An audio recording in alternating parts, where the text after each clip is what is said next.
அதாவது நிறைய விஷயங்கள் இருக்குதுங்கம்மா. சொல்கிறேன், தனித்தனியாக ஒவ்வொருத்தருக்கு நான் சொல்லித்தரேன். இல்லை நான் என்னங்கிறேன்னா, ஒரு அம்மா வீட்டில் காசே தங்கலைங்கன்னுச்சு.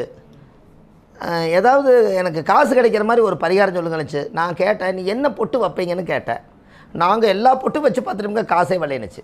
சரி ரைட்டு, நீ போய் என்ன பண்ணுறேன்னா மஞ்சள் குங்குமத்தோடு நீரோடி வாழுங்கன்னு சொல்லியிருக்காங்க. ஆமாம், சுமங்கலியாக இருக்கிறவங்கள. அப்போ நீங்கள் ஒரு நாள் ஒன்று பண்ணுங்கள், தாமரை தீர்த்தத்தில் ஊற்றுனா காசு வரும்னு சொன்னேன். நீங்கள் தாமரை விதையை கொண்டு போய் குளத்துல போட்டு வாங்க.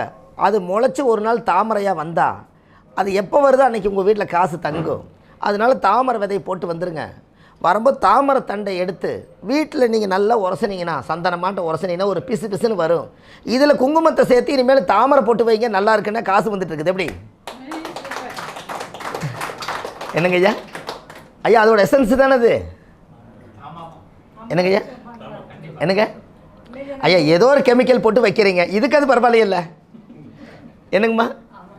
கெமிக்கலில் இது ஒரு பிராண்டுன்னு சொல்கிறாங்க. கோகுலம் மஞ்சத்தூள் நான் நிறைய சொல்கிறாங்கல்லங்க, இது ஒரு பிராண்டுங்க. நான் என்னங்கன்னா தாமரை வச்சாலே காசு வருங்கிறீங்க. இந்த துரியம்னு தானே சொல்லுவீங்க இந்த இடத்துல. ஆக்னேயம் துரியம் தானே சொல்கிறீங்க. ஆக்னேயம் இது துரியமா? இது துரியம். இது என்னங்கண்ண? நெத்தி. ஆக்னேயம். இது ஈர்க்கிற சக்தி இந்த ஸ்பிரிட்டை உள்ளே இழுக்குது. அப்போ நீங்கள் தாமரையோட எசன்ஸ் நீங்கள் வச்சிங்கன்னா இது உள்ளே இழுக்கும்போது மகாலட்சுமி வாசம் உச்சி வரைக்கும் வருமலங்கண்ண. ஐயா நான் நிறைய பேர்த்து இப்போ பொட்டு வைக்க சொல்லிட்டு இருக்கிறேன். இந்த தாமரை பொட்டு, இப்படி ஒரு பொட்டு யார் கண்டுபிடிச்சிங்கன்னா அது ஒரு கமெண்ட்ஸில் போட்டார். அது சுபமாரி முத்தம் போட்டார், இன்னொருத்தர் போடுறாரு. எப்படிங்கன்னு அவர் இன்னொருத்தர் போடுறாரு. அதை கேட்டுறது பரிகாரத்தில் உட்காந்தார் அவர் இதில் உட்காந்ததுனால. அப்போ இது ஒரு இன்ட்ரெஸ்ட்டாக அவங்க எடுத்துகிட்டு இப்போ என்ன பண்ணுறாங்கன்னா, காலையில் சந்தனம் உரைக்கிற கட்டை இருக்குது இல்லைங்களா, அது தாமரை தண்டை உரசி பிசு பிசுன்னு பண்ணி அதுபாட்டு கீரையாட்ட போட்டு வச்சுட்டு போகிறாங்கன்னு. ஆனால் காசு வருது. இது எப்படிங்க அம்மா? நீங்கள் காசை வசப்படுத்தணும் அப்படின்னா நீங்கள் என்ன பண்ணணுங்கம்மா? பணத்தை நீங்கள் வசப்படுத்தணும் என்ன பண்ணணுன்னு, என்னைக்கு நீங்கள் ஒரு நாளைக்காவது காலையில் எழுந்திரிச்சுங்கம்மா, உங்கள் கையில் 10 ரூபா நோட்டு இருந்தாலும் பரவாயில்ல, 50 ரூபா நோட்டு இருந்தாலும் பரவாயில்ல, 100 ரூபா எது இருந்தாலும் பரவாயில்ல, காலையில் பூமாதேவியை தொட்டு கும்பிடுங்க. எந்திரிச்ச படுக்கையில் நீங்கள் பூமாதேவியை ஃபஸ்ட்டு தொட்டு கும்பிட்டுருங்க. ஆண்டவனே, நான் இத்தனை காலமாக செருப்பு போட்டுட்டு உன்ற பூமி மேலே நான் மிதிச்சுக்கிட்டே நடந்து போகிறேன். என்னைக்காவது ஒரு நாள் பூமாதேவி கேட்டுச்சான், நான் செமந்துக்கிட்டு இருக்கேன், என்னை மதித்து என்னைக்காவது ஒரு நாள் நீ தொட்டு வணங்கியிருக்கிறியா அப்படின்னு அது கோபப்பார்வையில் இருக்குமா. அதனால் செருப்பை கழட்டி விட்டுட்டு எந்த ஊருக்கு போனாலும் முதல்ல பூமாதேவியை தொட்டு வணங்கிருங்க, மண்ணை தொட்டு கும்பிட்டுருங்க. அந்த காலத்தில் சாமுண்டி படம் பார்த்தீங்களா ஐயா? மண்ணை தொட்டு கும்பிட்டுட்டு பொட்டொன்று வச்சுக்கம்மா பாட்டிருக்கா இல்லையா? அதை போட்டு நெத்தியில் வச்சுட்டிங்கன்னா முதல்ல மண்ணை மதிச்சிட்டிங்க. கரெக்டுங்களா? இந்த மண்ணில் உங்களுக்கு என்ன யோகமெல்லாம் வேணுமோ அதெல்லாம் கிடைக்கும். ஒன்று. ரெண்டாவது, இந்த காசு நம்ம அமௌண்ட்டு கொஞ்சம் வரணும் இல்லைங்களா? நம்மளுக்கு அடிக்கடி காசு வரணும், நிறைய பேர் கொடுக்கணும், கொடுத்தா 4 பேருக்கு செய்யலாம். அதுக்கு நம்ம என்ன பண்ணணும்னா, நீங்கள் வச்சுருக்கிற பணத்துக்கு ஒரு எலுமிச்சம் பழத்தை 4ஆக கட் பண்ணி அதில் குங்குமத்தை வச்சு சூடத்தை வச்சு முதல் நீங்கள் ஒரு 10,000 ரூபாயோ 5,000 ரூபாயோ வச்சு பூஜை ரூம்பில் வச்சு முதல் பணத்துக்கு டிஸ்டி எடுங்கன்னு, அதுலேருந்து பணம் உங்களுக்கு வந்துடும். எப்படி என்னங்க? பணத்துக்கு நீங்கள் டிஸ்டி கழிங்க, அந்த உங்களுக்கு டிஸ்டி எடுத்துனா பணம் வர மாட்டேங்குது. முதல்ல பணத்துக்கு எடுங்க, அப்புறம் உங்களுக்கு எடுத்துக்கலாம். நீங்கள் கோடீஸ்வரியான உங்களுக்கு டிஸ்டி எடுக்கணுமில்ல. வெள்ளிக்கிழமை செய். ஆமாம், எல்லா நாளும் செய்யுங்கம்மா. அப்புறம் மற்ற நாள் பணம் வந்து வேணாடுவீங்களா? பணத்துக்கு சுற்றி எடுத்துட்டு அது பணத்துக்கு தொட்டு கும்பிட்டு ஒரு முத்தம் கொடுத்தா அந்த பணம் எங்கிட்ட இது என்னை அன்பாக எங்கூட இருக்குதுவார், என்னையும் கூட அது லைக் பண்ணுது. அப்போ நான் இங்கேயே இருந்துக்கிறேன், இவர் தான் என்னை ஆச்சரியம் பண்ணன்னு சொல்லு. நான் அதையெல்லாம் கொஞ்சம் செய்கிறேன்னு வைங்களேன். நான் என்ன பண்ணிடுவேன்னு கேட்டிங்கன்னா, ஐயாவோட ஒரு ரூல் ஒன்று இருக்குதுங்க. எப்போவுமே பணம் பாக்கெட் நிறையா இருக்கணுங்க. எப்போ ஒரு 50,000 வச்சுக்கணும். அப்படி வசதி இல்லாத ஒரு 10,000 வச்சுக்கணும். அதுக்கு வசதி இல்லாத ஒரு 1000 ரூபாயாவது 10 ரூபா கட்டு வச்சுக்கணும். சரிங்களா? அது வலது பக்கம் வச்சுக்கணும். அது நீங்கள் எப்படி வைக்கிறீங்களோ வைங்க. பணம் எப்போவுமே சோப்பு நிறையா வச்சுருக்கணுங்க. அதில் என்ன ஒரு தைரியம்னு கேட்டிங்கன்னா, இப்போ நம்ம ஒரு இடத்துக்கு போகிறோம், என்ன வந்தாலும் பரவாயில்ல, என்கிட்ட பணம் இருக்குது, இது தைரியம் தானே? எவ்வளோ வந்தாலும் வீட்டில் வச்சுட்டு இங்கே ஐயோ யார் எனக்கு பணம் கொடுப்பாங்களோ பஸ்ஸுக்கு போகணும், தப்பு தானே? பணம் நீங்கள் இங்கே ஒன்று நிறக்கா கொடுத்து வச்சுட்டிங்கன்னா இந்த இடத்துல நம்ம இன்னொருத்தரையும் காப்பாற்றி போடலாம் அந்த பணத்தை வச்சு. கரெக்டுங்களா? அப்போ தைரியமே பணம் தானே.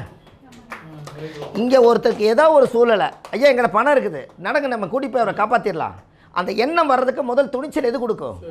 Very good. அப்போ பணம் நம்ம எங்கே வைக்கணுங்க? இங்கே தான் வைக்கணும். நீங்கள் ஒரு ரகசியத்தை உங்களுக்கு சொல்லித்தரேன் ஐயா. அதாவது என்ன மாதங்க ஐயா அது, அந்த தீபாவளி வருது இல்லைங்களா, தீபாவளி வரும் இல்லைங்களா, தீபாவளி அன்னைக்கு மட்டும் உங்கள் அக்கௌண்ட்டில் நீங்கள் பணம் வச்சுருப்பீங்கல்லம்மா, அன்னைக்கு பேங்க்கில் போய் கேட்டிங்கன்னா ஃப்ரெஷ் கட் கொடுப்பாங்க. புரிஞ்சுங்களா? மற்ற நாள் கொடுக்க மாட்டாங்க. தீபாவளி அன்னைக்கு மட்டும் புது பணம் ப்ரெஸ் கட்டு கொடுப்பாங்க. 3 கோடி 4 கோடி ஒரு பேங்க் ஒதுக்கியிருப்பாங்க. அது கிளைண்ட்டுகளுக்கெல்லாம் கொடுக்கணுங்கிறது ஒரு ஐதீகம் உண்டு. நீங்கள் ஒரு 2 பேங்க் வச்சுருந்தா 2 இடத்துல போகலாம். 20 ரூபா கட்டாக இருந்தாலும் ஒரு 1000 ரூபாய்க்கு வாங்கினாலும் இவ்வளோ பணம் சேர்ந்துடும். எனக்கு 20 ரூபா கட்டாக இருந்தாலும் ஒரு 10,000 ரூபாய்க்கு கேட்டால் இவ்வளோ பணம் சேர்ந்துருப்பானுங்கன்னு. இதை வாங்கி அது வெறும் 10,000 ரூபா தான், ஆனால் பணம் எவ்வளவு இருக்குங்க. இதெல்லாம் எடுத்து அழகாக ஒரு செல்ஃபில் அடுக்கி வச்சு எல்லாத்துக்கும் ஒரு பொட்டு பூச்சி போட்டு என்ற வீட்டில் கட்டுக்கட்டாக பணம் இருக்குன்னு தீவார்த்தனை காட்டுங்க. உண்மையான கட்டுக்கட்டான பணம் வந்து சேரும். எப்படி ஆக மொத்தத்தில் பணம் தானே, சைபர் தானே கொஞ்சம் எச்சா இல்லை,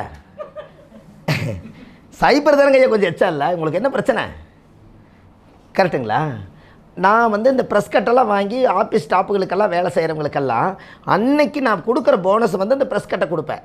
அவங்களுக்கு எவ்வளோ சந்தோஷமாக இருக்குன்னு சொல்லுங்கள். அவங்களுக்கு அப்படியே அந்த 20 ரூபா நோட்டு செலவுன்னு மனசு வராது, 50 ரூபா நோட்டு 100 ரூபா நோட்டெல்லாம் செலவுன்னு மனசே வராது. நம்ம 2-3 பேங்க்கில் கொஞ்சம் அக்கௌண்ட் வச்சுருக்கறனால எல்லா பக்கமே போய் அந்த காலையில் முதல் வேலையாக அந்த தீபாவளிக்கு முன்னாடி லீவ் போடுறதுக்கு முன்னாடி அவங்க என்ன பண்ணுவாங்கன்னா எல்லாத்துக்கும் ஏடிஎம்லேருந்து எல்லாத்துக்கும் ஃப்ரெஷ் கட்டு கொஞ்சம் வச்சு விட்ருவாங்க. அந்த பணம் போய் நம்ம மேனேஜர்கிட்ட சொல்லிவிட்டு எங்களுக்கு இப்போ வருஷம் பூரா அக்கௌண்ட் வச்சுருக்கேனுங்க, எனக்கு நான் கிளைண்ட்டுகளுக்கு கொடுக்கணும், நான் பணம் பூஜை போடணும், எனக்கு ஃப்ரெஷ் கட்டு கொடுங்கன்னா 1 2 கொடுப்பாங்க. இல்லை அப்படி இன்னொருத்தர் வேலை அக்கௌண்ட் இருந்தால் அவர்கிட்ட கொடுத்து வாங்கிக்கலாம், இன்னும் எச்சா வருமா. இதை வாங்கி ஒரு 10 ரூபா கட்டுனா 1000 ரூபாய் இல்லைம்மா, வெறும் 10,000 ரூபாய்க்கு 100 கிடைக்குமா. இவ்வளவும் கொண்டு வீட்டில் பணம் என்றைக்கு குறையில்லாமல் இருக்க கட்டுக்கட்டாக நோட்டை பார்க்க நீங்கள் அதுவாகவே மாறிடுவீங்க, பணக்காராயிருவீங்க. எப்படி ஐயா, நம்ம கோடி ரூபா வந்தால் தான் நம்ம பணக்காரன்னு கிடையாதுங்க. நம்ம வீட்டில் பணம் இருக்கணும், அதானே உண்மை. அது நம்ம செய்வோமே. அப்போ அந்த ப்ரெஸ் கட்டை பார்க்கும்போது நமக்கு முதல்ல கொடுக்க மனசு வருமா?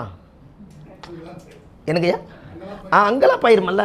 அப்போ இனிமேல் இத்தனை நாளாக இது நம்ம தெரியாமலே பேங்க்கில் வச்சுருக்குறோம். நம்ம பணத்தை யாரோ வாங்கிட்டு போகிறாங்க, நமக்கு சேர வேண்டிய பணம் வருஷம் அப்போ எவ்வளோ வருஷம் மிஸ் பண்ணிட்டுன்னு சொல்லுங்கள். இந்த பணக்கட்டு வாங்கி வெத்தலை வந்து மகாலட்சுமி மேலே ஒரு வெத்தலை வச்சு, ஈரம் இல்லாமல் மேலே ஒரு வெத்தலை வச்சு, கீழே ஒரு வெத்தலை வச்சு மஞ்சள் நூல் போட்டு கட்டி வைங்க. அன்னிலேருந்து அது கட்டு வெளியே போகாது. மகாலட்சுமியோடவே சேர்ந்துருச்சுங்களா? மஞ்சள் நூல் வந்து குருவா? அப்போ பணம் அப்படியே குரு சுக்கிரன் எல்லாம் இருக்காங்களா? இதை அப்படியே நீங்கள் கட்டி வைங்க. கீழ் பக்கம் உருவ வேண்டாம், மேல் பக்கம் உருவ வேண்டாம், இதை அப்படியே வைங்க. எந்த சூழ்நிலையும் இந்த கட்டை செலவு பண்ணக்கூடாது. நீங்கள் பூஜை போட்ட மாதிரி ஆகிருதில்ல, கொடுக்க மனசு வராதுன்னு. அப்போ வெளியிலையாவது நீங்கள் வாங்குவீங்க, இந்த பணம் வீட்டை விட்டு வெளியே போகாதுன்னு.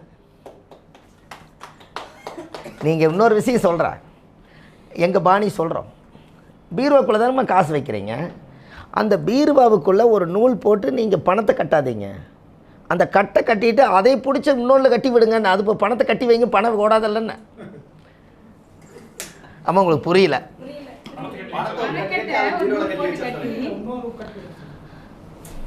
சார், பீருவாவுக்குள்ளே காசு வைக்கிறீங்க, பீருவாவுக்குள்ளே இந்த சாவி திறக்கிற மாதிரி இருக்கிற இடமெல்லாம் இருக்கும். அந்த ஒரு இது மாதிரி எல்லாம் ஒரு லெக் இருக்கும். நீங்கள் ஒரு நூலில் ஒரு 5 நூல் 6 நூல் போட்டு பணத்தை கட்டுவீங்க. கட்டி வச்சுட்டு கொஞ்சம் கேப் இருக்கும் இல்லைங்களா, அதை எடுத்து அந்த பெட்டிக்குள்ளே வைக்கிறல அந்த ஏதோ ஒரு இடத்துல பிடிச்சி இந்த கட்டோடு சேர்த்து நூலை கட்டி விட்ருங்கன்னு. பணம் இழுக்க முடியாதுல்ல, பணத்தை கட்டி வைங்கன்னு. சார், அந்த காலத்தில் எல்லாத்தையுமே ஒரு கல்யாணத்தை பிடிச்சி கட்டி வச்சா அவன் எங்கேயும் வெளியே போய் சுற்ற மாட்டான்னு சொன்னாங்கல்ல அந்த காலத்தில். பணத்தை கட்டி வைங்க, இது வெளியே போய் சுற்றாதல்லன்னு. என்ன சாமி, ஈர்ப்பு விதி, இது தீர்ப்பு விதி. நீங்கள் செய்யுங்க.